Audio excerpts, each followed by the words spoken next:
when I hear the TSM chants, it just makes me want to beat them harder because like when TSM's losing, the crowd's dead silent. So like it's really funny when no one's talking.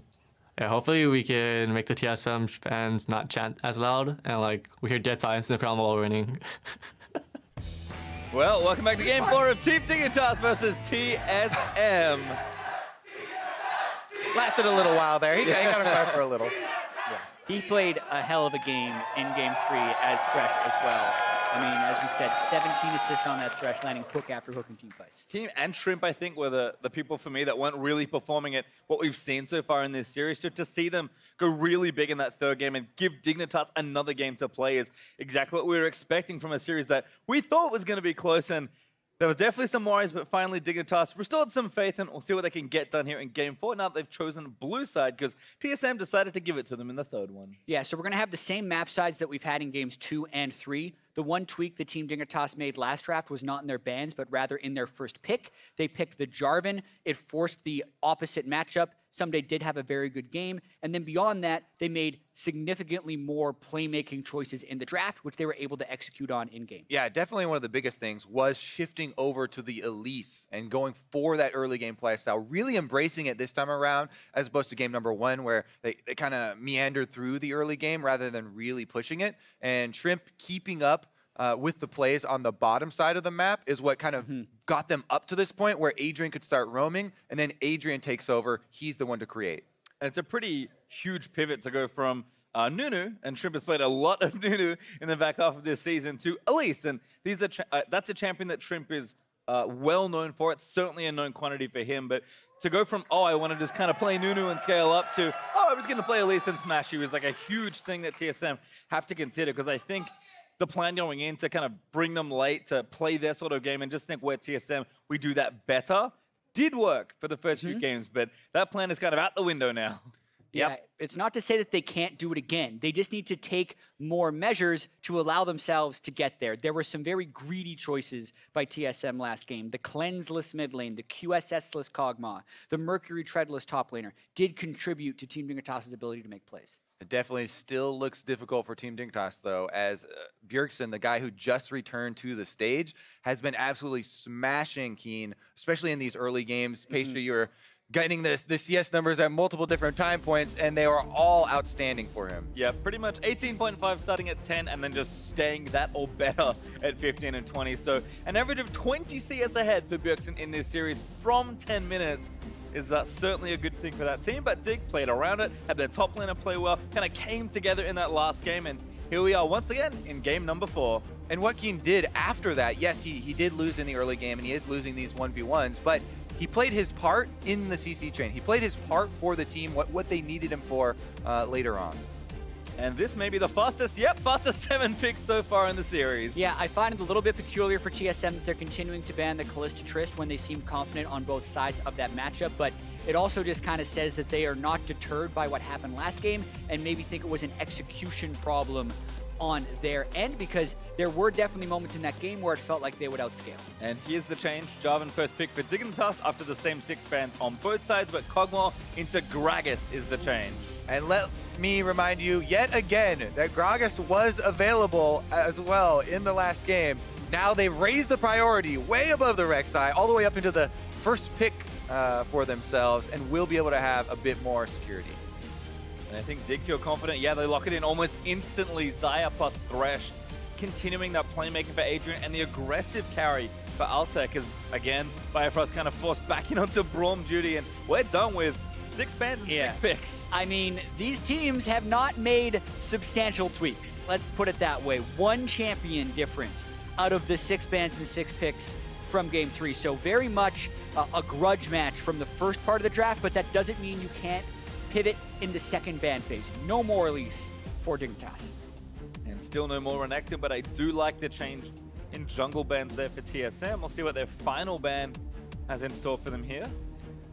There's also a chance that Maokai is still picked. It's been delayed, but those Gragas and Jarvan picks are flexible between the 2 lanes.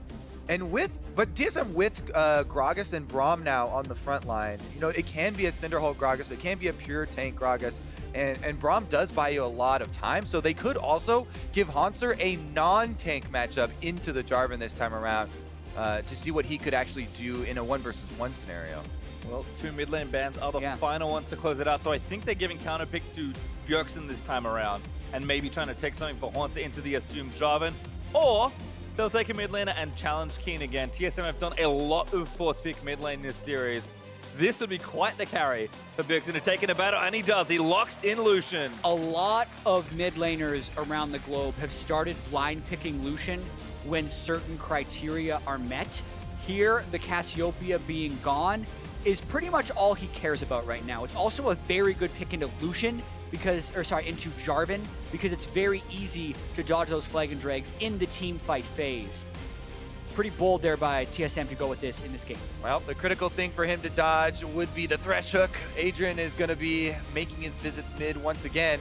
There's your Maokai for Ssumday in the top lane. Presumably, they could still switch it up if they really needed Jarvan's laning phase in the top side and have Shrimp jungle it, but that would definitely be lower priority.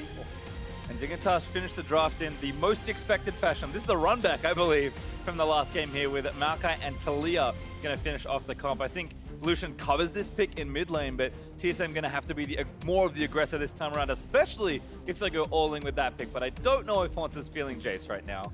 Yeah, this would be predicting the Maokai top lane. Cho'Gath has been something that's shown up in the second phase of bans a lot and is quite favored into Maokai. He wins the tank slapfest early on because of the percent health true damage on his E.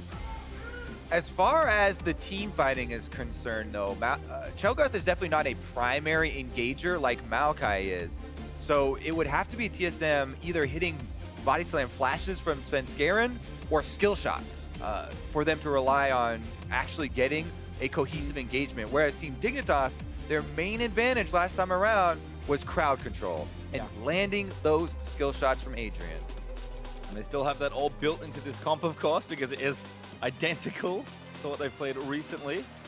I guess Ssumday having... I guess there was a couple of tweaks here and there, but realistically, this is basically the same comp. Elise is the only one missing, sorry. Well, exactly. The Elise is gone, and the Jarvan is in the jungle with the Maokai top lane. So yes, the skill shots still need to land, but you can set them up with a twisted advance. So in some ways, this is a more reliable version of the team comp they have, but it doesn't have the same type of early lane pressure that the last one had, because there's a chance they get pushed in the top and the mid lane as Team Dignitas. And remember last game, the lane pressure was all TSM. 20 CS leads across the board, every single lane for them. Let's see what they can do in game number 4, though. Team Dignitas were able to prolong it, and they strike back. But TSM still want to close and make their way to yet another final. Well, 10 finals inside for TSM, but they've got one more game to win before that happens. The Dignitas, we thought they might be checked out, but not interested in going home just yet. So we're out onto the Rift for game number 4, and I have to highlight that mid lane again. What a bold pick from Bjergsen to say, give me the Lucian, I'm carrying us to this finals. This is a player that, yes, so good on control mages, good on almost anything, but when he feels like he wants to carry, he will do something like this. I thought you were going to say bold pick by Keane there into the Lucian, because I've seen a lot of Taliyahs get destroyed by Lucians, you know, dodging all the combo there, and it's very difficult to land a seismic shove on him. You do have the Unraveled Earth, and that's, you know, a little bit of damage if he dashes over it, but having such a, you know, skill shot reliant champion, you know, versus a mobile is definitely going to make things difficult. We'll see if the important part is there yet again, though, and that was chaining seismic shove off of either a hook, you know, or a setup, as you're talking about, from Maokai. Yeah, watching the Lucian versus Taliyah matchup, specifically with the Jarvan jungle, is something we got to see FLICKR do against Samsung in the LCK playoffs. And to me, I felt like when the Lucian was played at that level, it was almost untouchable, because if you sidestep the seismic shove without using your E, you can then Relentless Pursuit any Jarvan gank and apply just an insane amount of pressure. So when played perfectly, this Lucian can be insane against this mid lane and jungle matchup. Well, we'll just have to see how Bjergsen's feeling today. He's been playing excellently so far in the series, but got a pretty tough task ahead of him here if TSM are looking to close this series out in 4 games. Once again, we'll have the same side start for these junglers. Shrimp going to get some help, and another big leash there for Shrimp. Going to take those Raptors down and then straight to that red buff. Yep, as soon as he finishes the last small Raptor, that's when the bottom lane gets to leave. Shrimp cleans up the red buff. And once again, you leave the large raptor because it takes too long, it will waste your time, and you will still get level 3 off of your next buff anyway. Yeah, it's even faster than the old Scuttle Crab rush because the Scuttle Crab doesn't spawn by the time he's actually already started the blue buff with this Super Leash. Good cover again, though, by Bjergsen, I believe. Put a Trinket Ward down just to the left of mid lane. So he's going to spot Shrimp depending on the route he takes to get up towards either top lane or if he just sits in the river again. But Shrimp now level 3, and there's Fog of War. Where is Shrimp going? Well, such a fast gank. He's not going to go down into the mid lane because there's wards there. Hauntzer actually might get baited in. Does have his flash, gets rooted up already. Shrimp looking for a good flash. Hauntzer gets out. Without a flash, though, there are no more escapes for Cho'Gath, and it becomes very difficult for Hauntzer to extend out into that lane. Have to call junglers. Yeah, Svenskeren immediately called before he can even go to red buff because of the pressure applied to this top lane. Ward's out. Hauntzer needs to get to his turret pretty quickly, and Svenskeren's going to even need to potentially still run defense on that. And because they saw there was no red buff on Svenskeren, that's an option as well. There. Yep, Shrimp is hiding. A lot of damage already with the double buff Jarvan. Shrimp still has his flash, so he's going to continue to chase. Taliyah was roaming up, but Sven going to keep running back out of the way, and Shrimp just forcing him out of his jungle. Trying to pay this leash forward to his solo lanes. The duo lane sacked a lot of early pressure to put Shrimp in this position. It's going to be a smite fight. Yeah, Keane huts off the wave, and Ssumday's here first. Smite goes over, Shrimp gets him, and now Ssumday going to forward flash. Shrimp going to keep chasing it down. Span got no sums right now. He was up now. Cho'Gath just can't even join. That's going to be a knockup and a kill. Jarvan claims it. Notice the mini-map during that entire series of event. No TSM solo laner. At no point was there communication that they are coming to collapse. That was purely a Svenskeren, you're on your own in your jungler, whereas Team Dignitas, both Ssumday and Keane, are in on this play. Yeah, and something that's so critical about that is Keane was able to make the roam. He hasn't had lane pressure against Bjergsen for most games in this series, but he crashes the wave in the turret. Ssumday had crashed it into Hauntzer's turret, so they sneak off, but Svenskeren was thinking he'd be able to get away. Body slam and flashing kind of at the same time, make it so he cannot escape. You have to know when to cut your losses and give up things like the red buff in that situation.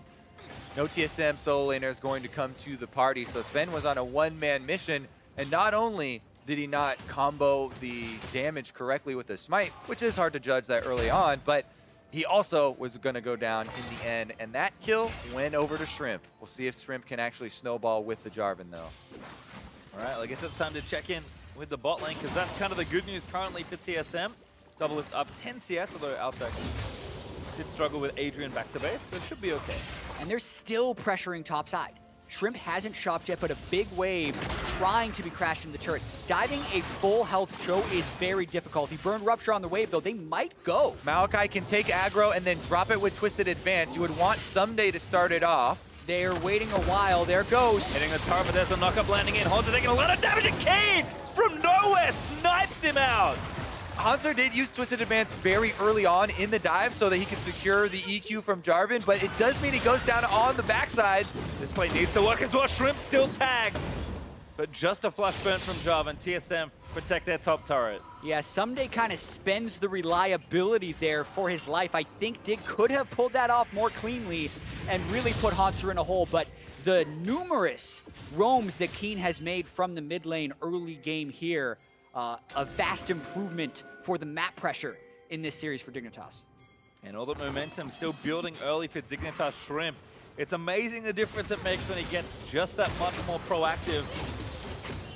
That certainly has been pressuring TSM, who are happy with their solo lane matchup. So TSM's stable bottom lane is nice here for them, but Altec and Adrian are barely behind at this stage. And Kog'Maw will take a while to scale up, and Xayah should have a bit more impact early on. So if TSM was kind of try and win the solo lanes like we expected in draft, this is not going well for them at all. Yeah, definitely a change up from just the overall series. We know that Team Dignitas did have a lot of pick potential in game 2 that they leveraged the victory, but where Shrimp was going has changed drastically here. So much mid and top lane pressure early on when TSM was going to be in a defensive pattern anyway, so good start for Dig, for sure. Adrian trying to bait. Shrimp finally reveals himself as he hits down that control ward. Remember, there is an Infernal Drake initial spawn here in this game as well, which puts even more focus on this bottom side of the map. Invade here from Team Dignitas as Shrimp Did kind of attempt a straggling gank there down in the bottom lane with Thresh, but warding by TSM as well as a good trade meant that there was no opening for him to actually go aggressive. Taking advantage of the desynced blue timers here though, because the jungle starts. Shrimp and Dignitas are able to get the lead in this area. Shrimp has stolen a lot of blues away from TSM this series, so nice to see that play continue as Keane actually able to get this one for himself. So the theorized answer would be the cross-court basically steal on the other blue here from TSM, and they do have wards over there. Plus, Hauntzer is pushing Ssumday into turret right now, but this is definitely expected by Team Dignitas because this is the common answer basically. Will they be able to win the fight here? Shrimp does have smite. Just level 5 though, and TSM definitely first to the spot. Going aggressive, flash, huge seismic shot, Keane with a fat amount of damage. Hauntzer still takes out Shrimp. They need to chase down Keane as Bjergsen flashes in aggressively, uses the culling, last few autos, weaves them in perfectly. Huge damage, but it also moves the enemy, and it moves them closer to the kills. TSM will take the ride in, and they get 2 off of it. Yep, get 2 blues as well. Bjergsen gets 1 for the kill, and Hauntzer collects the next one. I believe with his ultimate, a huge turnaround from TSM. Being there first, a big payoff for TSM. They're on the blue, Shrimp is here, he flagged the brush, so he doesn't have flag right here. And Shrimp goes, what are you doing, man? They're right next to me now. He thought he had the damage down, Ssumday not able to roam in time, and then Bjergsen with the aggression right afterwards, flashing forward for the finish. If the shove was directed the other way, that would have been great, because it could have chunked them out in the jungle and bought time for Ssumday to come head them off with Maokai. But sometimes it's like those blitzcranks that are just landing every hook and not really. Onto the Alistair or the Amumu. Wrong way. Well, Bjergsen certainly needs to be playing aggressive on a pick like Lucian, and Dig will use all of that business topside to actually try and take this Drake. Shrimp is there, and TSM very late to this objective, so 9 minutes on the dot. Dignitas grabbed the first Drake, and it's an Infernal. So still in the game. They made that big play early on. It gets equalized a little bit here as Hauntzer is able to get an upper hand in that top lane. Doesn't mean the rest of the map is a completely different story yet. It's interesting to think about possible reasons for the changes in gameplay that we see as well, because it does feel like Shrimp is playing with a lot more freedom, honestly.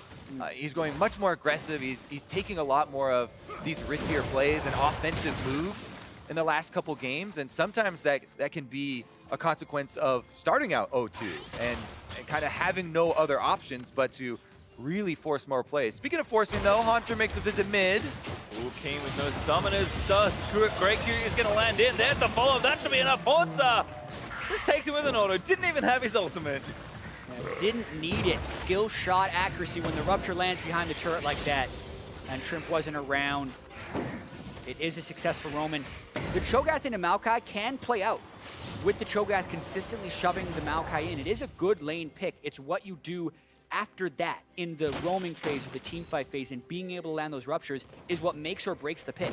Yeah, a lot of the things that people usually worry about in that matchup are Maokai setting up ganks from other people, you know, because Cho'Gath doesn't have an escape and Maokai can so easily set them up, but if those don't really come to fruition, then we get to see what Hauntzer's doing here, shove the wave in, get those trades, and he even makes a very clean gank on the mid lane, something that we used to see from him in spring quite a lot when people were heralding him as the MVP of the league. Really doing a lot there, though, helping out Bjergsen and continuing to punish Keane. Shrimp gonna spot Sven, so that'll pull him off the Scuttle Crab.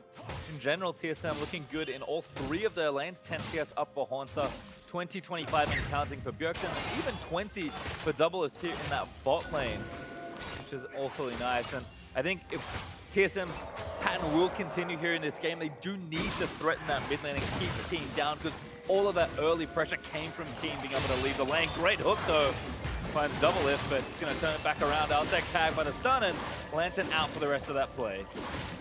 Yeah, and we are seeing the CS advantages again tick into TSM's favor. Keane made a lot of those roam plays early, but after the disaster at Blue Buff, Bjergsen's really gained a foothold in this lane. Blade of the Ruin King being completed before Morellonomicon for Keane means Bjergsen now has total control of this lane. That 20 CS advantage we're used to seeing this series is back and then some. Oh yeah, approaching 30 at this point. And If there's one champion that can really suppress it, is Lucian, but Adrian gonna get tagged. There's a glacial fizz that knocks him up. That's gonna be the stun. The TP's coming in. TSM forcing the fight. They finally kill him. And Altec actually tagged again. The TP's counter. The Feather Storm is gonna get flashed and pull out of the way. Keane with the wall.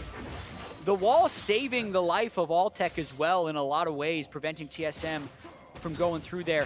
One teleport canceled from Ssumday and another one completed by Hauntzer. So they're going to try and push this advantage and get the first turret. Yeah, canceling that, knowing that Adrian was kind of dead to rights there means they're seeding the first turret here. TSM do get to acquire the objective afterwards. Get a little bit more gold in their pockets. Remember that Team Dignitas were the ones to get that Infernal Drake, but you don't really get the benefits of it until you really start building more of your offensive items, and that does come in later. All the gold goes to Doublelift as well. TSM leave the area to donate him all the bonus turret gold. Which feels so good. You get to complete your whole Rage Blade, bypass any of those qualms about walking around with a blasting wand, and now he is definitely operational. That actually syncs up very well with their early Blade of the Ruin King on Bjergsen, since both these guys have had successful early games. Yeah, good completed items across the board. Righteous Glory on the top lane, Cho'Gath as well. Pretty much everything they want. And then it's just a matter of getting fights, because we did have qualms in their team composition about how well can TSM actually force fights. They've made a few good plays here by landing ruptures, but the setup from Dig with the twisted advance and the death sentences, still a large potential to make plays there. And Rift Herald taken by Dig does mean they have a good tool to try and take down a turret and even that back up. TSM though up actually 3,000 gold as kind of all of that money gets spent and the farm continues. So a good early lead, but certainly not insurmountable. Definitely true, especially with how this series has gone. One thing too with taking Rift Herald when you're behind, I've seen so many people complain about the value of this objective is very hard to actually see returns when you're really far behind because you don't get to push with it. However, there are some really creative ways you can use even when behind to get a lot of value out of the Rift Herald. When the enemy team is constantly looking to set up on an objective, it usually is easy in the early game to identify what side they're going to go to. And there's a little trick with Rift Herald. If you activate it behind one of the enemy's minion waves, it will go straight for the turret. It won't get stopped by the minion wave, so you can backdoor, quote unquote, since there will be no minions there, with the Rift Herald, since she also is going to take off the extra resistances and give you that damage. Trying to just trade, basically, when you're behind. So that's always what you're looking for. Don't want to fight those straight-up fights. See if Dig can find some favorable trades, but Drake number 2 is up soon. Mountain Drake will be the order of the day. Dig did get the first Drake, and it was the Infernal, but TSM are going to try and break the game open as the mid-game moves on. A lot of effectiveness in this series, I feel like, with Mountain Drake, just because it does help you around the objectives, and both of these teams have showed excellence in snowballing and taking towers and taking barons. Yeah, and TSM has a lot of control right now, so the Mountain Drake shouldn't be too much of an issue. They're not even really losing any damage to their own turrets. While a team is taking Drake, would have been one of those opportunities to try and place the Rift Herald somewhere, but Shrimp just off in his jungle, trying to keep his camps up and keep his farm good. Hauntzer's Feast makes that job even easier as he gets a stack, eating the Mountain Drake and gifting that over to TSM. And now it's time to glance back down at kind of where the next items are going. Bjergsen on the way to Black Cleaver, has a Phage done already, and Double will be going for Rune and Hurricane once again. These are not particularly expensive items, so TSM should have a big surge in this mid-game soon to try and force something with the gold lead they have. Yeah, and we try in theory craft some engagement opportunities for TSM since they don't have the super reliable ones that we've been kind of talking about. With a Righteous Glory completed on the Cho'Gath, it's actually much more viable for you to literally just activate it and run at the enemy team to get in range for the slows than it is for you to throw out ruptures, but Doublelift gets hooked. Forced the flash with a great hook from Adrian, starts it off, still a lot of damage being applied. Adrian about to get stunned. The ulti's almost getting executed. Doublelift actually does manage to snag a Keane, rides the wall over, but they're just standing their ground. Another stun kills Altec as Doublelift grabs the double kill. Rage Blade Kog'Maw, the one item power spike right there. The fight took a while. He got enraged, the Rage Blade hit the max stacks, and boy did he start pumping out the damage. He completed it so early that he also had money left over for Ninja Tabi, which helped him out in that duel so much. The TSM dual lane fight their way out of this gank that is pulled off on them, and TSM are going to take a lot more from Dig. There's something just wonderful about watching this particular combo, Kog and Braum. So many moments already in the series that we've seen. They've just kind of stood there and be like, all right, I guess we have to fight. We have no other options. TSM, a great response. They get the turret out of the deal as well. And all of a sudden, they're 5,000 gold ahead. That was 3,000 just a moment ago. Yeah, just a massive jump. And that's what happens when you turn around 2v3s and 2v4s. Double flashes away from the initial engagement, and all the damage goes through down on a Biofrost. After 6 attacks, he gets Ginzu's Rage as a passive, empowering him even more, and just eats through Ssumday and Altec. Watching this as well. Bjergsen down bottom. He gets Ssumday very low. He flashes away. What was happening here? Just a solo kill while we were in the replay.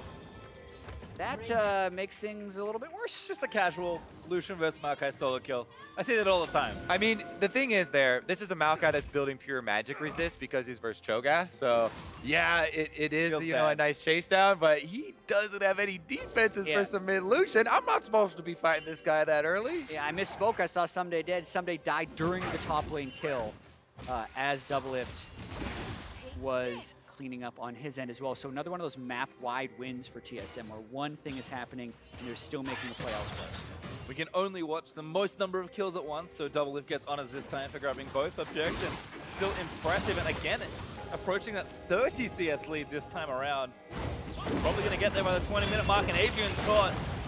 Ulti from Sven knocks him to safety, but TSM able to get up pretty quickly. Biofrost needs a dash, gets knocked up by Shrimp, gets knocked back by Keane. There's the picks we know from Dig. More of that, please, if you are Dignitas, to try and stay in this game and prolong this series to keep their hopes of making the first finals in their org's history alive. There's going to be a lot more of those that are needed, though. Their cover turrets already down in the top and bottom lane. TSM still going to pressure. TSM looking like they're going to be dream killers here with a pretty solid lead. As you talked about, Pastry, you know, it's ramping up very quickly for this team. And again, we're going to kind of draw back to, hey, Dignitas have this Infernal Drake they're kind of holding on to, but the next one was that Mountain TSM got, and that really fuels the power of Baron and trying to bridge the gap between the mid game. Right now, though, Sven might even go for this. Oh, actually going to try something. Shrimp gets out of the way with a flag and drag. Turret is low. A trade is being made by Dignitas. Altec claims the top outer turret, but TSM 3 turrets to 1. I kind of remember this from last game. Dignitas had the turret lead for so long in this game, and now it's TSM with the shoe on the other foot. Hauntzer even stealing away the red buff on a ward, just unafraid of anything that Dignitas could really respond with. Yeah, a lot of map-wide pressure, allowing these plays to take shape. Looks like Knight's Vow is going to be coming in once again for TSM. They're doing the double Knight's Vow strategy with one on the support, one on the jungler, both on the AD carries. Fairly reliable way of kind of protecting your carries without having any types of those enchanted supports. But for the most part, it's just TSM trying to clean up their play and recover from last game. Big question will be, how do they avoid the CC in these team fights? Because yes, they've opened up a big lead, but it's just 4,000. And if one of their carries does get hooked, the CC chain can be all the same and the fights could still go in Team Dignitas' favor. Well, Dignitas again trying to poke here and there. This is a brush they got a lot of value out of in the last game, but see if TSM can play a bit more carefully this time around. Fading. Adrian looks for the hook, but Hauntzer dodges the next one now. Right to score is in. Keane sidesteps and then finds the way back to the Lantern, but TSM with mid priority. Dignitas invested everyone into that potential pick. And now they have priority on the mid lane, so they're almost daring Dig to fight them. There's a hook. Finds Svenskeren, no chain CC. Oh, good wall from Keane, might cut them off, but Biofrost stops it with his Unbreakable. If you've been watching Doublelift's positioning too, during that entire siege by TSM, he was staying incredibly far back from the rest of the team. TSM right now are talking about the possible Taliyah walls to cut them off. They're talking about the options that Dignitas have to get back into this game, and you can see it in the positioning as they move up the mid lane. Now they're onto the Infernal Drake, trying to force Dig to come to them. TSM certainly going to start a fight here. Drake already low, the knock-up lands onto Altec. Cook's going to miss. Drake is low, that's Hauntzer gets it. Now Shrimp able to take the Lantern out to safety with TSM on pursuit. I gotta say, if you're going to fight a team with the Cho'Gath, fight them at an objective because the Feast is going to be used to secure and therefore not be able to eat your tank in the fight. But they know that Feast is down. They're going for a mid lane. Ooh, Hauntzer buffing to Q do that. Got a few knockups. TSM still letting it loose. Doublelift needs to get in range to try and take down some of these carries, but Dignitas scatter and get themselves out to safety. Still TSM hold on to this turret, but it's one hit away, and Altec secures it with 2 little feathers. Pings go down on Baron already. Both teams very aware that the vision control all has to shift up to the top side very shortly. A couple power spikes are coming through as well. Doublelift is ready to team fight. Hurricane done. And the entirety of TSM's 3,000 gold lead is on the carry positions. It's 1,000 on Cho'Gath, 1,000 on Lucian, and about 1,500 on the Kog'Maw. So they have the gold distribution where they want it, making this lead potentially bigger than it will appear at the top of the screen. I started to chuckle a little bit as soon as you said carry Cho'Gath, but it's real. He puts all that money into health, and it makes the Feast do even more true damage. Right now, it is sitting at just over just over 700 damage, true damage Feast there onto champions for Hauntzer. So definitely have to be wary if you get a little bit into the danger zone there as a dig carry, or even a dig tank. And as a reminder, objectives take even more damage. So TSM's Baron's speed is abnormally high this game, and this is kind of the problems you can run into. A 2-man Baron from TSM. Hiding behind the Scuttle Crab, but it is spotted out by Dig. Fight's going to start. Shrimp not going to get picked off. War keeps all of TSM together, but Biofrost gets hooked up. Dignitas funneling through the choke with the Maokai is going to keep Biofrost down. The seismic shove is good, and Biofrost does go down. Can they chase for more? They already used the Taliyah wall, and TSM have been able to regroup afterwards, but this is definitely something Dig could possibly try and get some control back with.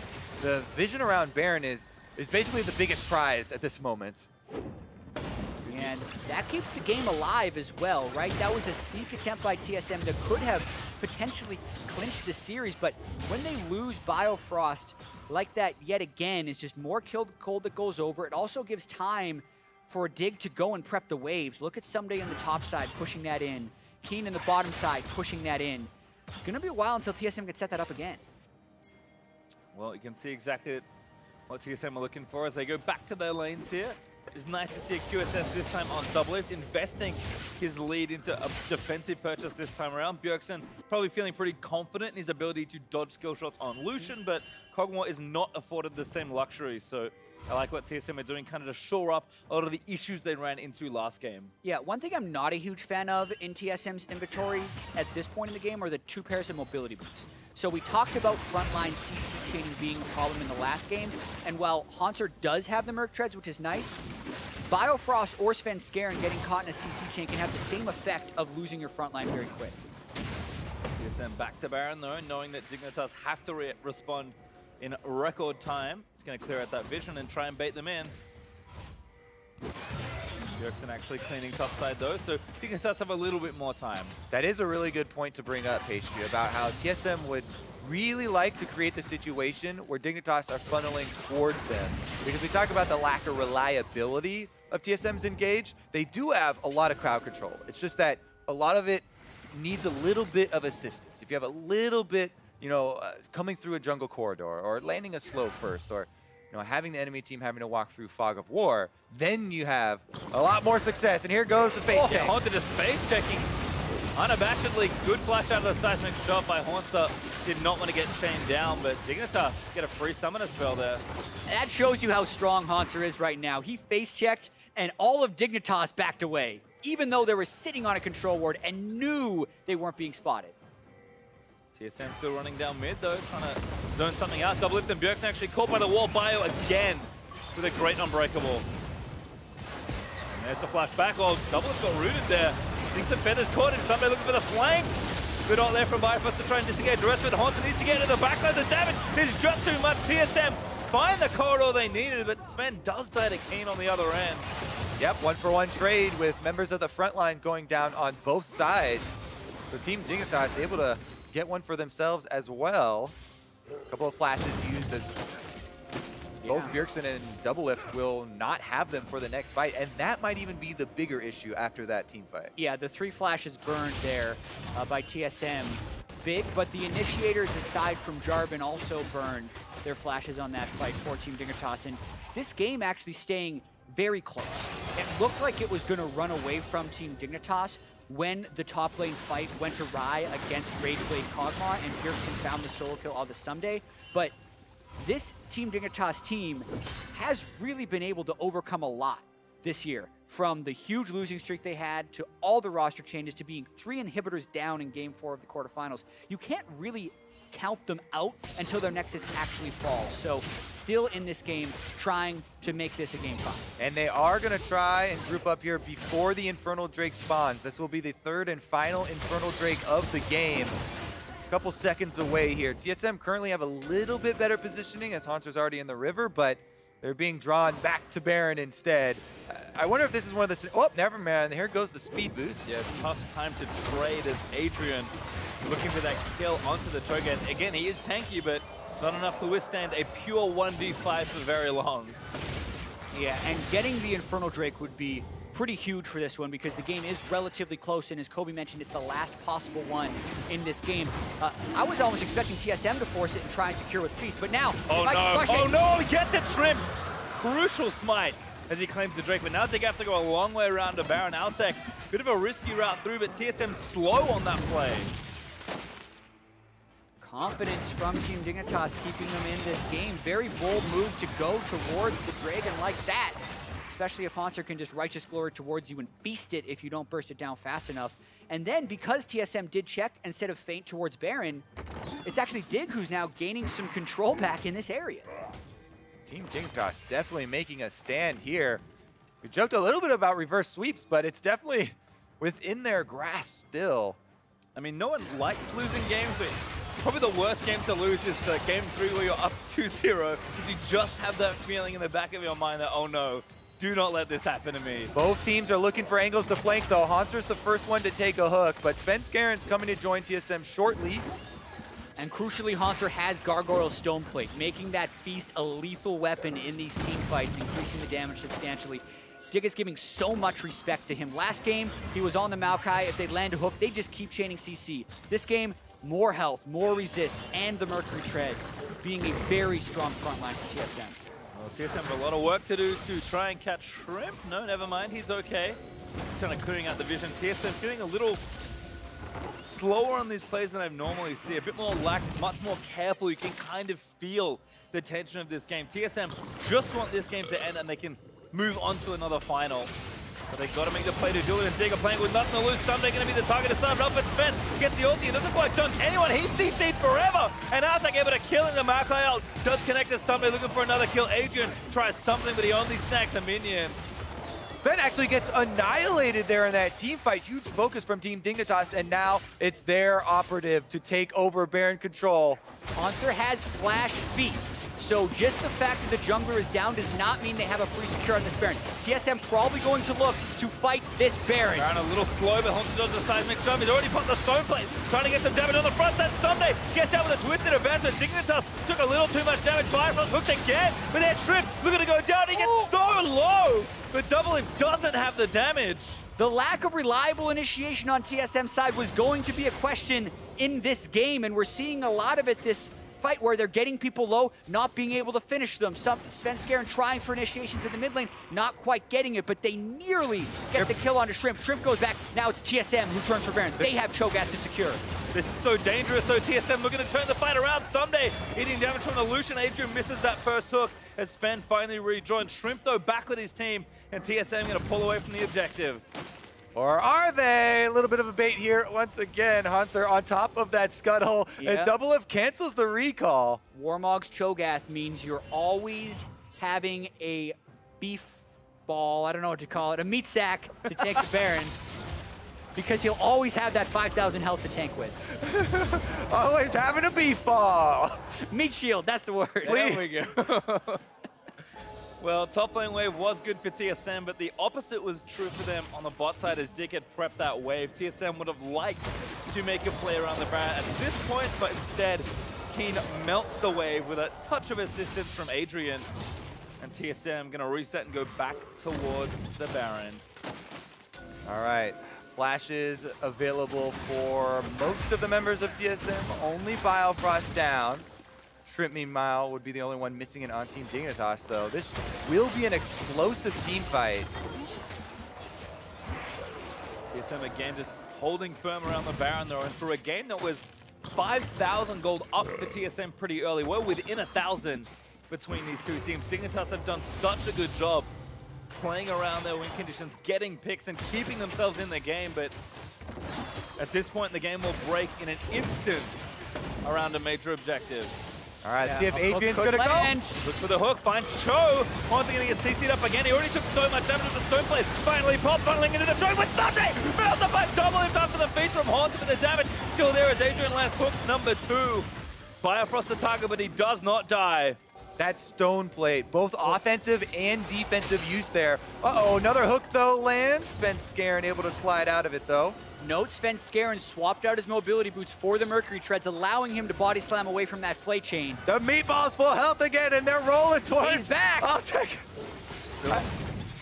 Still a 5v4, though 4v4 as Biofrost returns back to the Baron. Had to run back for a bit of extra health, so his Moby's gonna help him book it back towards this crucial objective, and TSM, they are playing with fire around this objective.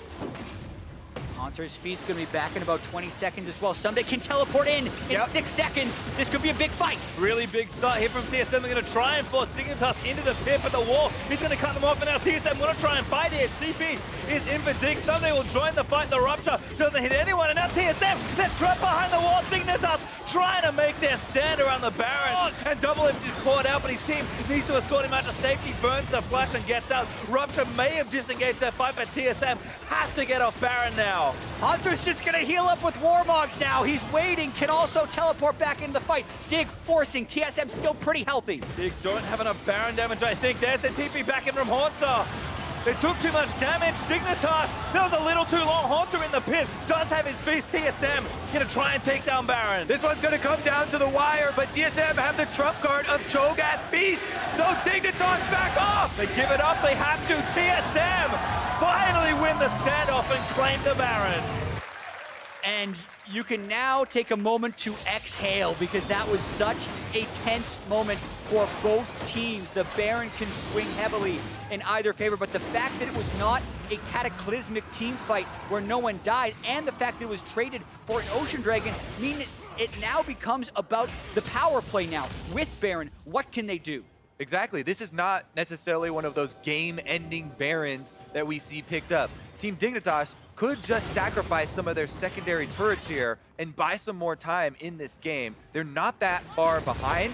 They do have some Drakes for themselves to rely upon for the late game, and TSM will surely at least get some of these really weakened outer turrets, but it's going to be more about the stand that Team Dignitas do make at their inhibitor turrets, and if TSM can actually make the big play to get inside the base. TSM have found, finally, a tangible lead in this game, but a lot more work to do from this point, and Dignitas have been so impressive in dire situations.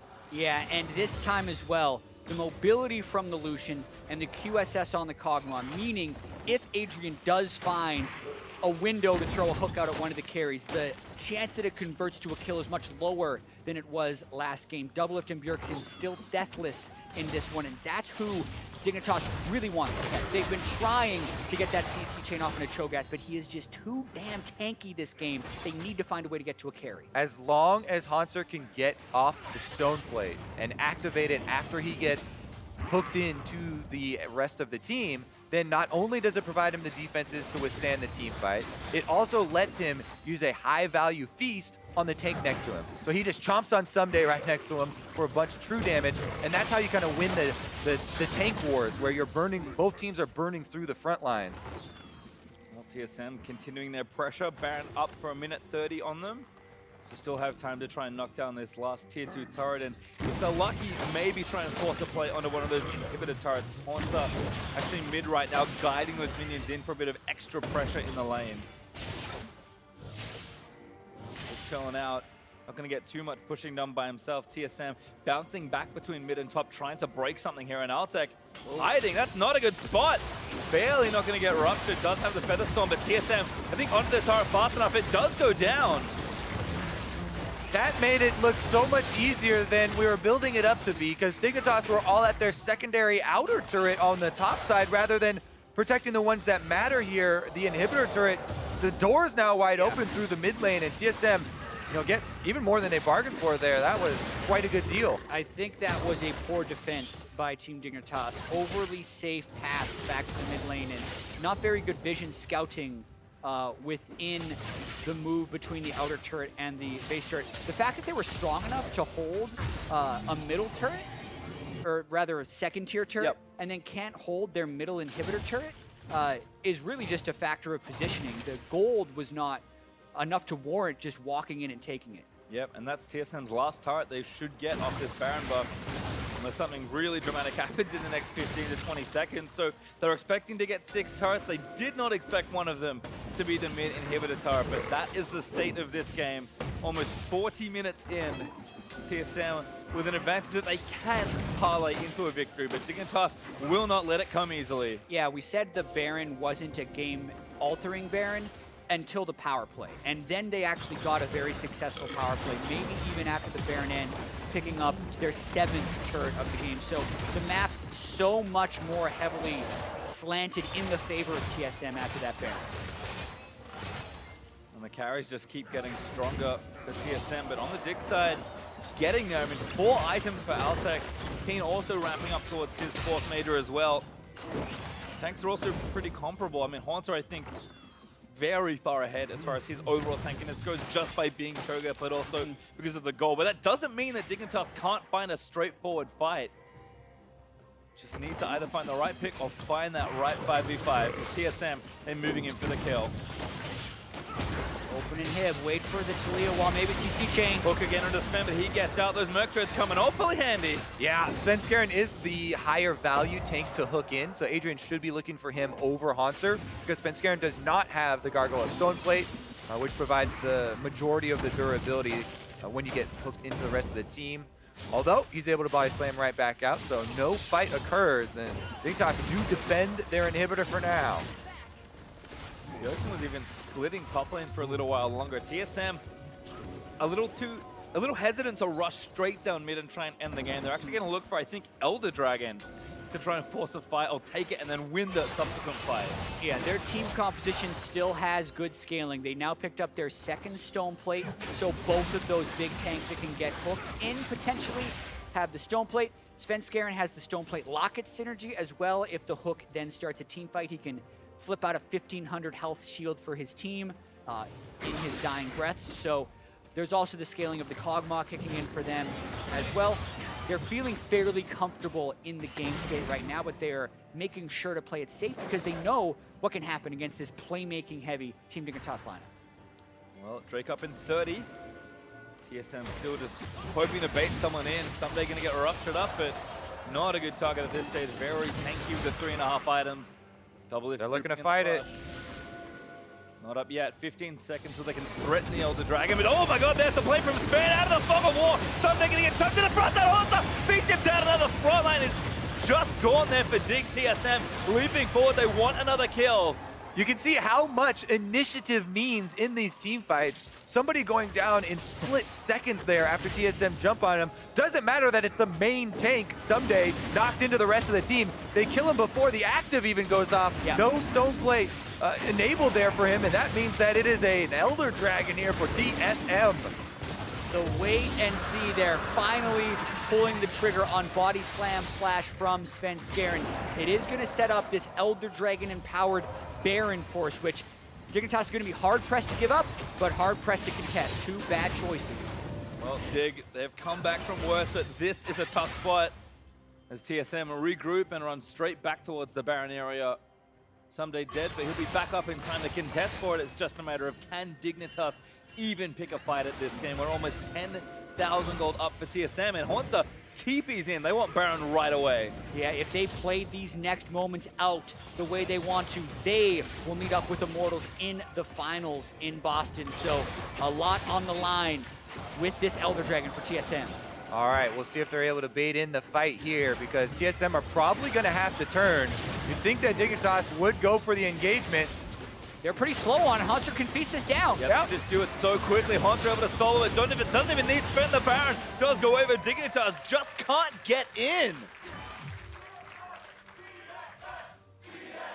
And now Adrian's worst nightmare is the chance starting to mount as TSM move in to take game number 4. Elder Dragon up for a little while longer, but this Baron empowered push is going to be brutal. They still have the 2 Elemental Drake Elder for another 60 seconds. Definitely this wave, and then the next. You would need a God Hook from Adrian onto Bjergsen, who has no QSS or cleanse, to make any dent in this team fight. TSM also have a lot of time. Hauntzer was able to get the mid wave pushed up, and that one is open, but 5 men strong in on the top side. Watch this Kog'Maw Doublelift does so much damage. Turret is almost going to melt in one fell swoop. They back off during the W cooldown, but here goes the hook. He's going to miss that time. TSM still empowered. Babysitting their Baron empowered minion. The cannon is maybe one more shot. Haunt's going to move in with it. And that's enough to take down the turret. Dignitas, another exposed inhibitor. Bjergsen was halfway up the lane catching the minions while they finished off that turret, not even near hook range. Found Hauntzer, that's not the target they want. Inhibitor, sorry, is going to go down. You can see as soon as they even hook Hauntzer, Doublelift moves up right next to him with the tank, threatening and covering his teammate there. 2 inhibitors now down for Team Dignitas, and TSM exit the base. And only 1 left for TSM to attack. We talk about moves that end the game versus just push you towards it. TSM have done every step to move themselves towards victory, and that inhibitor, the lone one left for Dig, sitting in the bottom lane, is really their bastion that they can try and defend to keep themselves in this game. I do not think, despite the fact that they've done it already, that 3 inhibs down is a winning play against a team like TSM. Yeah, but we shall see. There's no Sivir this time to clear it away. It's much more difficult. Hauntzer at 10 feast stacks, 5,500 health. And Elixir of Iron to be as big as you possibly can. He'll take the hook for you. It's hard to miss him. He's the size of a barn right now. I mean, look at him move through these choke points. He's pretty much as big as the one just to the left. He actually can block off the entire corridor here through the jungle. Gonna look, only finds Sapling. TSM, though, again, just happy to be patient. Wait for the super minions to start to do their work. Now approaching this turret, Bjergsen lets the culling loose. Bit of poke damage on the Keane and Shrimp, but nothing too eventful. Ssumday goes in, they want to try and kill Bjergsen. Ssumday getting straight low, and Hauntzer unstoppable. Takes him down, the shot finds a few, but now Dig running up from under their turret. There's just too much damage here from TSM. Hook finds Hauntzer, but that's not enough. This inhib, it's going down as well. Understand the thought from Ssumday. Try and get on Bjergsen, but he goes deep. Goodbye, Adrian. TSM, only 3 left. Rupture is going to miss. Biofrost low, taking the tower, but the shield massive there as a super close in for the kill. TSM looking to try and take it down. They get Altec, and TSM on the verge of breaking history will make their 10th consecutive final. And that's it. Dignitas, all their hope rides in that final game, but TSM had to work a little harder than they might have liked, but a well-deserved final appearance once again. Definitely a close game down the stretch, but TSM played with so much discipline and control. The Cho'Gath specifically for Hauntzer being that front line the entire time, saving Doublelift and Bjergsen from hooks, and then when he was hooked, having the backup of the damage threat so that they could not focus him down. TSM take the #1 seed in the playoffs, pay it forward into the final. And Team Dignitas will also still be going to Boston, playing in that 3rd place match and playing for some champion points. Well, so we're certainly going to need them as Gauntlet looms large after the finals do finish, but for now, teams with eyes on Boston as our finalists, and our 3rd, 4th place match is now locked in. Who would have thought that TSM, who we probably expected to be in the finals, would be playing a team like Immortals? Yeah, the last 8 finals they've played have been against C9 or CLG, so getting a new face to go up against in that final, it's It's going to be a great series. The #1 and the #2 seeds from the regular season meeting in the final. Remember last time that Immortals were ranked #1 and they played TSM in playoffs, they actually got knocked out and was one of the reasons they weren't in the finals. So I'm sure Immortals are going to be very happy about this rematch, actually. You know, considering both these teams were tied for first place during the regular season, it's actually not that big of a surprise, and this is kind of what people were looking forward to. Now we do finally get this matchup on the biggest stage, you know, when everything matters. I think to echo Jat though, on TSM side, this play looked very controlled, very disciplined, and the word I used earlier was refined. This is the kind of team that once upon a time, summer 2016, just but a year ago, would happily smash you in lanes and take the game that way. This is a team that is preparing, practicing, not just to win the 3rd final in a row, which has never been done, not just to sweep the year, which has never been done, but looking towards as that 1st seed and once again to put up a better fight at Worlds. This team really wants to make sure they compete, not just domestically, but internationally as well, and that has always been their goal. Yeah, it's about legacy. They need to take care of business back home before they go off to China on the world stage, and they want to hit that with as much momentum as possible. But you know, whenever you're talking about championships and legacy with Bjergsen, Reggie, or TSM, they really want to continue to dominate North America because that is so ingrained in TSM. Yeah, and they always have eyes past just the local competition here. And as you said, leading up to Worlds, they want to have a strong form as well. Even though North America is not going to have one of those extra pool 1 seeds, TSM want the rest of the group to be in fear, right? They want to have that intimidation factor. And having strong performances in your own region's playoffs are what get you that little edge. Yeah, and what I'm going to be really interested for in the final as well is kind of what the draft is going to be like, because it felt like Immortals and TSM were playing a lot of the same picks. High priority Kog'Maw, high priority Cassiopeia. It's going to be a really fun one. Certainly should be, but to hear more about the series from the player's perspective, we're going to head stage like we're overly as an interview with TSM's bot laner, Doublelift.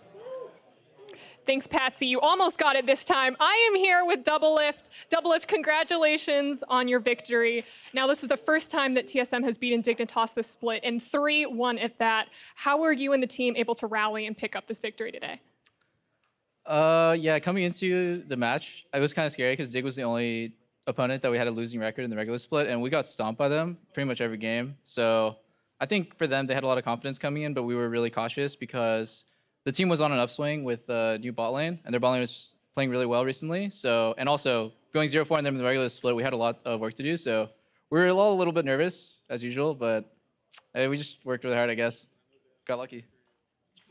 Well, the bot lane matchup was actually one that was pretty hyped up. Everyone wanted to see Adrian Altec versus you and Biofrost. What was that bot lane like for you in the series?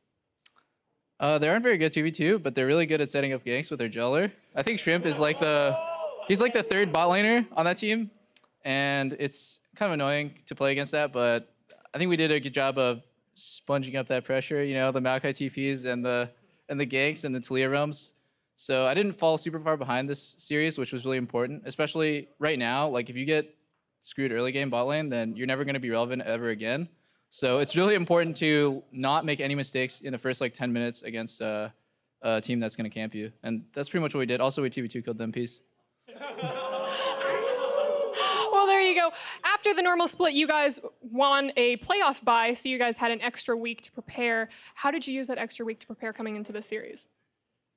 We just did a lot of scrims, and I feel like most teams, if they had a lot of time, they would take a pretty extended break, but we basically just took like 1 day off, and then we just been practicing. I think Dig they're really, really daunting opponent because not only, you know, like I was saying, our bad record against them, but they just looked really good. I think our matches were really close, and especially in game 4, it was a matter of like them making one mistake, getting engaged on one time.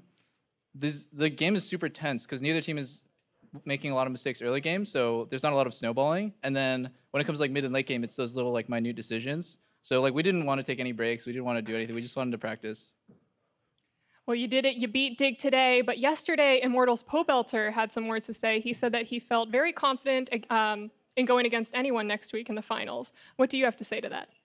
The last time Pobe won the finals, I carried him, so I think we're gonna beat Immortals in the finals. All right, well, good luck with that. And to wrap up our series, we're gonna throw it over to the analyst desk. Thank you very much, Avli. Strong words out of Doublelift, but rightfully so, as they have once again qualified for the North American Finals here. TSM looking to do what no other team has done, win it 3 times in a row, twice in the same calendar year. Doublelift slotting back into the roster here in summer. They don't miss a beat, and they're moving on to the finals yet again, but with a new opponent. Yeah, I mean, Immortals making their first appearance, and, you know, you and I were talking pre-show about how what happens every year is that someone new wins in summer after beating somebody with some changes that they made in spring. So this could be Immortals' start to their, you know, 2 victories in a row, but it's going to be tough versus TSM. It could be, because once again, it is the number 1 and 2 seeds from the regular season, and these guys were tied in match record, tied in head-to-head 1-1, and it was just a 4-game difference that gave TSM the tiebreaker ultimately. So really, I'm not surprised to see these 2 teams make the finals, and it's going to be a damn good one. Right, Immortals with a dominant 3-0 yesterday, TSM with a fairly dominant 3-1 today. Let's roll it back just a quick moment and discuss this 4th game of the series, how TSM put the last victory together, starting in Champion Select this time around. Dignitas on the blue side again, prioritizing that Jarvan, but going to the jungle this time around. This is why we were saying, you know, it's a little scary taking game 4 on blue side again here with Dig having side selection. They take that Jarvan again, and right away it pays huge dividends. Very fast super leash clear up to the top side, get the flash out, keep the aggression up with the jungle invade that ultimately gets a kill on Sven. And all of a sudden it's saying, like, oh god, Dig might start snowballing around this top side because they do have a lot of playmaking up there. Yeah, and obviously Dig knows something that I don't hear, because the thing that stood out to me every single draft was the Rakan and Ashe bans. If you're really afraid of this Rakan, I feel like the banning of it is something that is really kind of clogging this champion select. The Braum was a counter to the Xayah and the Twitch and team fights and seemed to be a really big factor in the 2-on-2s, whereas I feel like Rakan is a free laning phase in most matchups. I could be wrong about that, but I definitely feel like it's something that you shouldn't be that afraid of when we have a lot of things on the table you could be banning away. Especially when you take into account just TSM as a team. Biofrost can play playmakers, but he hasn't shown a big affinity towards them outside of Thresh and kind of Braum. And so if you're scared about who's going to be beating you in a series, I'm much more scared of Bjergsen. I'm much more scared of Doublelift. Biofrost is relatively low on that list, so if you had to drop a ban for the Rakan here, I would understand why they were doing that. I would even favor a Braum ban over it. Yeah, sure. Exactly. Yeah, there's something to be said for just simply making them show it, right? We respect the fact that it's probably been practiced and that we do, you know, fear the mechanical prowess of these players on these champions, but through 4 games, make them play it one time. Make them show that on the day they have what it takes to put those 2 champions to use effectively.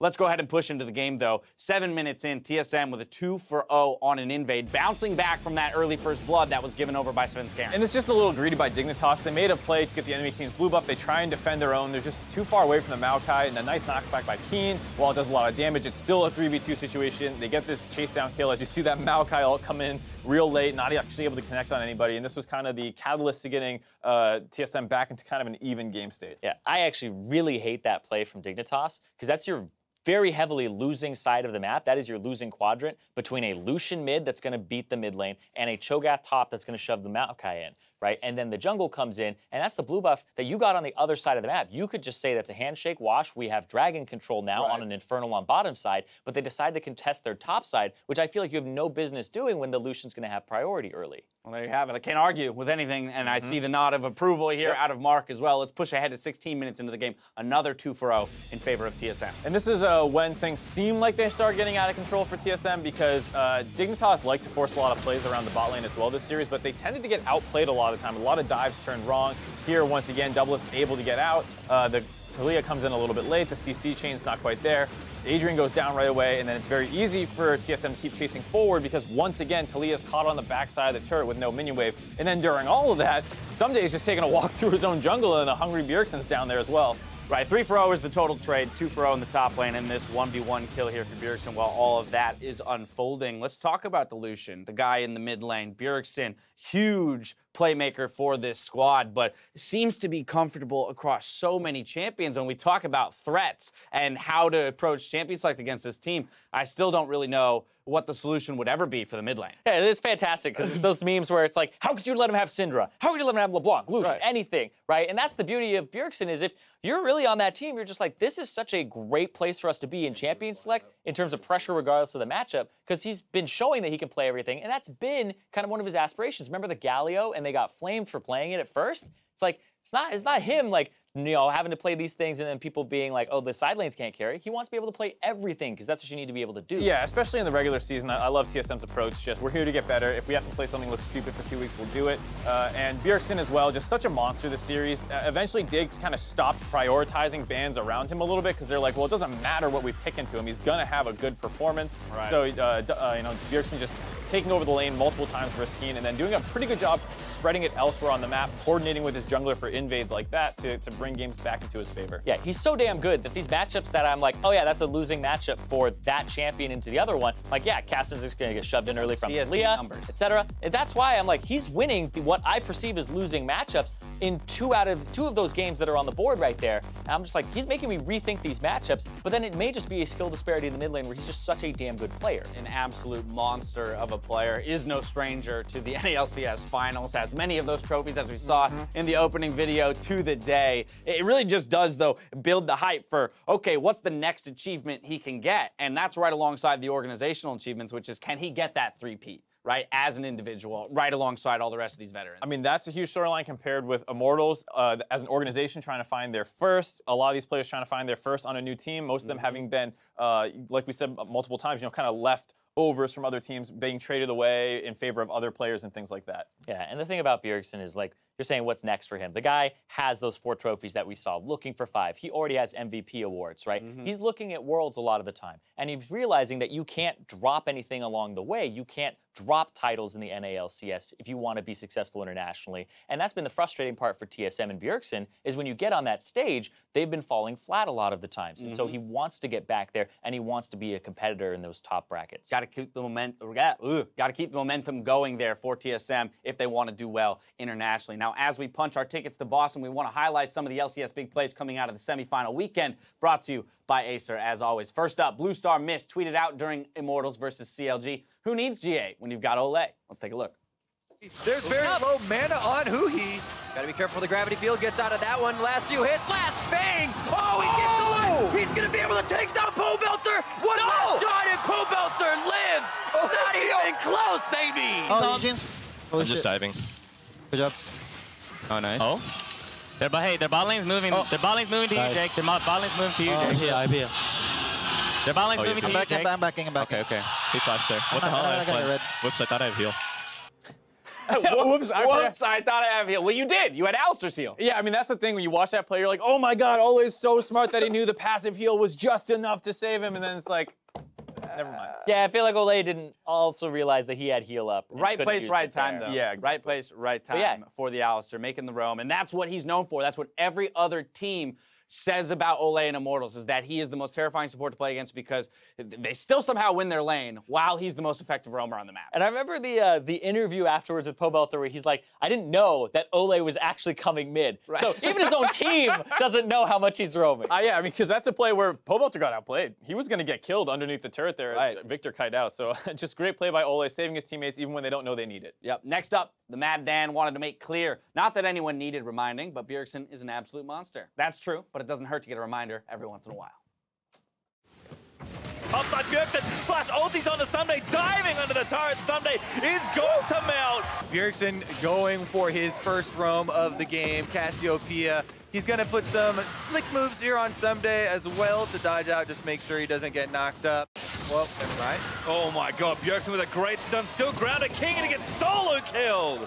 Just level 5 though, and TSM definitely first to the spot. Going aggressive, flash, huge seismic shot, Keane with a fat amount of damage. Hauntzer still takes out Trip. They need to chase down Keane as Bjergsen flashes in aggressively, uses the cunning, last few autos, weaves them in perfectly. Yo, get ready. Okay. What do you have? He's zoom. Take the blue. Good shit. Good shit. Seriously.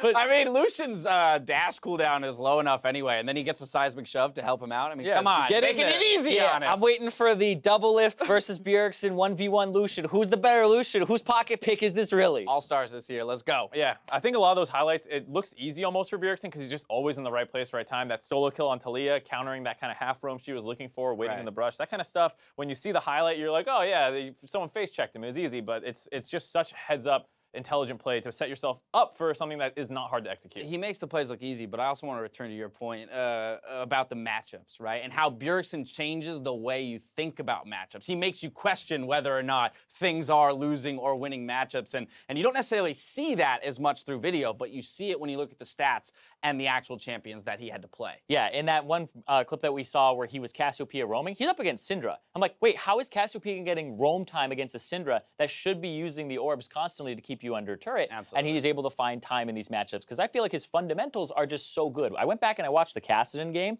He's like pulling 3 caster minions into the bush to help start a freeze to build up for a time where Svenskeren and him can invade like a minute later. So his fundamentals are just incredible. Regardless of which champion he's on, he understands the waves. Can't say enough about him. He's damn good. Yeah. There it is. With our last semifinal match set in stone, we now know our schedule looking towards Boston. Our finals weekend at the TD Garden kicks off with a battle for 3rd place between Team Dignitas and Counterlogic Gaming, followed by the championship bout between TSM and Immortals. Let's pull back for a moment. Let's talk about these matchups. Let's start with our 3rd place matchup in Counterlogic Gaming versus Team Dignitas. Both of these teams just suffering defeats at the hands of Immortals and TSM. How will they rebound? I think the big thing for CLG is just trying to figure out some way to recover because they feel like they are a step below these other teams in playoffs. Even the series between TSM and Dig, Game 1 came down to a great call by TSM. Game 2 was a little bit of a stomp, but then the other 2 games, as we saw, were super, super close. So I think, you know, while TSM clearly showed they're the better team, it wasn't by such a huge factor that we saw in the Immortal CLG series. Right. So CLG is going to have to do some big improvements to get into a position that they can actually beat Dignitas here. Yeah, CLG have a lot of work to do, and they'll have a little bit of time to work with Omar God and stuff like that, but it was kind of all over the place. But I feel like their solo laners were really big bright spots for them, and what we saw today was Keane wasn't able to hold up to Bjergsen, but also in the top lane, there are ways to kind of exploit Ssumday, because he's not playing those carries right now. It seems to be one of those tank metas, even with Gnar up and stuff like that. He's playing for the team, so being able to get an advantage with Darshan could be a possibility for them on CLG Now, side. Doublelift, very confident on the side of TSM, looking at Immortals, saying, hey, the last time Pobelter won a finals, I was the one who carried him to it. Now, on the flip side, Pobelter just as equally, showed confidence in their post-game, saying that they feel they're going to have to beat everybody anyway in terms of their aspirations for international play as well. So both teams coming in confident. How are you guys looking at this matchup? The thing that I'm really excited about is it doesn't feel like either team has a clear weakness where you say, oh, that's a huge advantage for them. I mean, like, yes, I would say Bjergsen is better than Pobelter, but it's not, insurmountable. We've seen Pobelter win versus Bjergsen that time that, Doublelift carried him or whatever. And I would say, compared to Dig, where Keane's weak, and then CLG, Omar God's playing not so well. This is a matchup where there are not any key weaknesses for either team. Yeah, and the crazy thing that I've been noticing, like in this TSM series, is they were obviously scrimming Immortals during this time. Playing Kog'Maw, prioritizing it very heavily, Cody Sun champion. The mid lane, the Lucian coming through, we saw Pobelter play that as well and have a little bit of an affinity towards it. Flame in the top lane was known as one of those Cho'Gath players when it came around, and it's been picked up by Hauntzer. I feel like there's a lot that's been going on here, so these teams are going to be very familiar with each other, which means during this next week, you got to come up with new stuff to actually bring out and surprise them with, and that's what I'm looking forward to. Can make champions a very interesting final point. Oh, I was just going to say both coaches at points have talked about, when you script somebody, you don't show one team everything, you show 2 teams, a little bit of both of your strategies, so hopefully they have some stuff prepared. I would something like to in the back pocket. Oh yeah, you better, or you need, like you said, you need to make something new. I've got faith. 2 of the best coaches in the North American LCS will be teeing off against each other in Champion Select come next week. Now, after we crown the champion at the TD Garden, our top teams have Worlds just on the horizon. So let's get a reminder of what teams they might compete against. Currently, 5 teams have qualified for the play-ins in China with 7 spots remaining.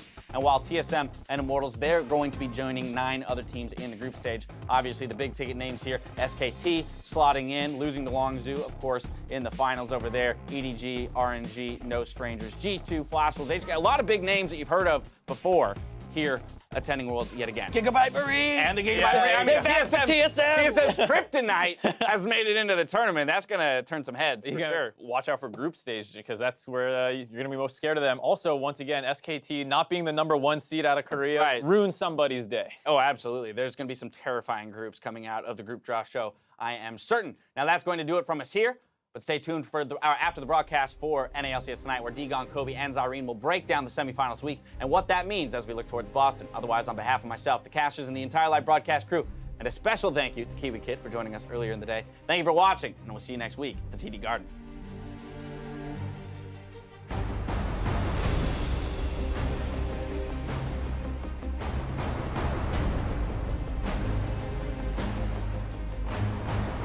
very difficult to say exactly who will win and what the game score will be, but I think no matter what happens, this is much closer than people may look at 1 versus 5 and say, hey, this is actually going to be an incredible semi.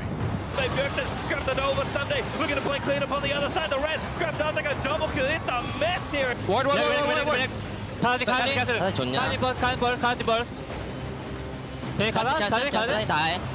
Go. TSM poised to take the rest of this fight. Double jumps once as Ssumday creeps into the front side to try and take down Biofrost, but he already bleeding low. Altec fighting Hauntzer, and Hauntzer is not gonna die. It's all from Shrimp. He's gonna go, but Hauntzer trying to get some damage on double. So after a lot longer, but Altec finally picks him up, but Hauntzer traps 2 in the cages. Bjergsen has roamed his way around. This looks bad. This piece of gum is way too big. I just swallowed it. Is that fine? I'm ulti-flashing. I can go here. I can go. Twitch! Nice. Twitch no flash. Allowing Hauntzer to teleport in and turn the tide, but Shrimp, he got it! Does steal it away. Who does have his flash, but he's going to stand at a seismic shot, though. He's going to force the flash later. There's a shutdown from Ssumday. It's a massacre. I killed Mao. Nice, good shit. Nice, go forward. Yeah, go forward. We don't have numbers. Nice. Give me time. Push it. Fucking shit. Trigger won everything. Getting straight low, and Hauntzer unstoppable. Takes him down, the shot finds a few, but now Dig running up from under their turrets. There's just too much damage here from TSM. And TSM on the verge of breaking history will make their 10th consecutive final.